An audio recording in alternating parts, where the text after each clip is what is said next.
학자의 눈물. 평생 공부만 해온 학자가 있었습니다.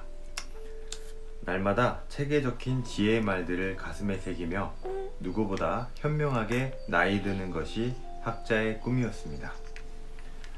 사는 동안 사람의 도리를 어긴 적이 단 한 번도 없었습니다.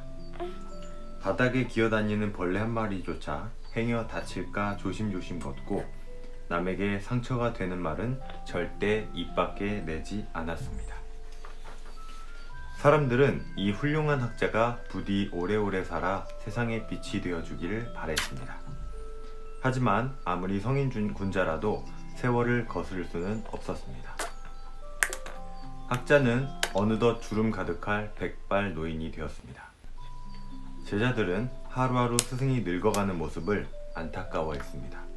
그러나 학자는 자연의 순리를 담담하게 받아들였습니다. 세월이 좀 더 흘러 학자는 몸을 가눌 수 없게 되었습니다. 학자는 이제 세상과 이별해야 할 때가 왔다는 것을 알았습니다. 집 앞으로 수많은 제자들이 모여들기 시작했습니다. 다들 스승이 눈을 감기 전에 어떤 유언을 남길지 궁금해하는 표정이었습니다. 학자는 누운 채로 고개를 살짝 돌려 제자들을 바라보았습니다. 빼곡히 모여든 제자들 중에는 농부들도 있었습니다. 대장장이와 양치기, 갓난아이를 업은 아낙네, 그리고 코올리게 아이들도 보였습니다. 잘난 것도 없고 예쁠 것도 없는 평범한 사람들, 강물처럼 들풀처럼 울고 웃으며 살아가는 다정한 이웃들.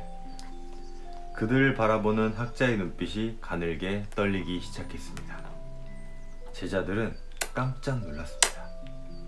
학자의 눈에서 갑자기 눈물이 흘러내렸기 때문입니다. 늘 진지하고 온화한 표정만 짓고 있던 학자가 어린아이처럼 울기 시작했습니다. 몇몇 제자들이 학자 곁으로 다가갔습니다. 스승님, 어찌하여 눈물을 흘리십니까? 한 제자가 물었습니다. 학자는 계속 눈물만 흘렸습니다. 또 한 명의 제자가 학자에게 말했습니다. 스승님은 평생 단 하루도 학문을 게을리하지 않았습니다. 저희를 가르치실 때도 전혀 빈틈을 보이지 않으셨죠. 어디 그뿐입니까? 스승님은 세상 그 누구보다 헌신적으로 남을 도우셨고 옳지 않은 일에는 아예 발도 들여놓지 않으셨습니다. 스승님은 신께서도 인정할 만큼 완벽한 인생을 사셨어요. 근데 어찌하여 이토록 서글프게 우십니까? 잠시 후 학자는 고개를 천천히 끄덕이며 입을 열었습니다. 그래, 네 말이 맞다. 세상을 떠난 이 순간 스스로 묻고 스스로 답해보았다. 늘 공부해보았는가? 남을 돕는 일에 최선을 다했는가? 매일 밤마다 신께 기도를 올렸는가? 언제나 바르게 살았는가? 이 모든 질문에 나는 그렇다고 대답할 수 있다.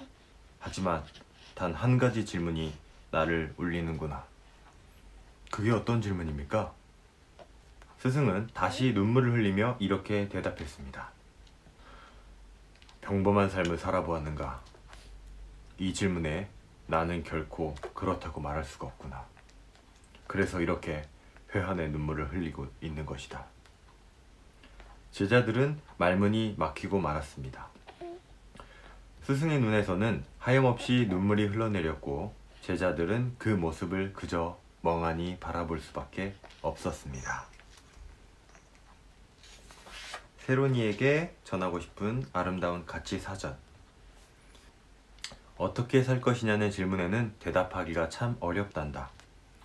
그래서 질문을 이렇게 바꿔보았어. 하루를 어떻게 채울 것인가? 삶이 아니라 하루라면 대답하기가 좀 쉬워지지 않을까? 큰 뜻을 품고 살건 소소한 재미를 쫓으며 살건 주어진 하루는 똑같단다. 다만 그 하루를 후회 없이 온전히 누렸는지 그 대답에 따라 하루의 무게가 달라진단다. 그런 하루하루가 모여 삶이 되는 거야.